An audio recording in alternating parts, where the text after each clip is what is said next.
Baterías, el Batallón de Infantería de Marina N-02 Capitán de Fragata Pedro Edgardo Giachino, BIN 2, unidad dependiente de la Brigada Anfibia de Infantería de Marina, BREM, llevó a cabo una campaña en los terrenos de instrucción de la Base de Infantería de Marina Baterías, continuando con las actividades previstas en su plan anual de adiestramiento.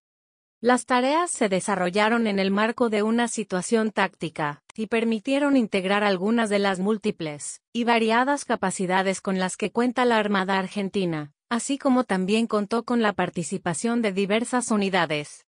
La Escuadrilla Aeronaval de Helicópteros, dependiente de la Fuerza Aeronaval número 2, intervino con aeronaves de ala rotativa Sea King, efectuando el helitransporte de personal, de abastecimientos logísticos mediante carga externa y el lanzamiento de cargas en paracaídas.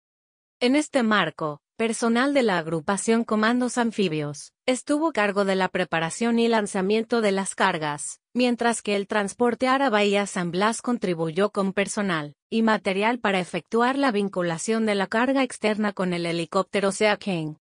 Durante la campaña se contó con la participación de personal de la Reserva Naval Fuera de Servicio, RNFS, aspecto que refuerza el adiestramiento de esta organización, fomentando al mismo tiempo el intercambio de experiencias entre militares en actividad y reservistas.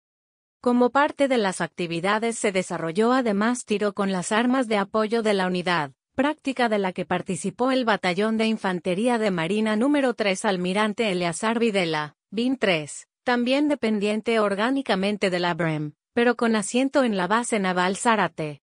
Sobre la campaña, el comandante del BIN 2, capitán de fragata IN Tomás Rodolfo Duca, resaltó la importancia de que el BIN 2, como unidad núcleo de la Infantería de Marina, se adiestre integrando personal, medios y capacidades con el objeto de lograr la sinergia necesaria que permita minimizar esfuerzos y maximizar resultados.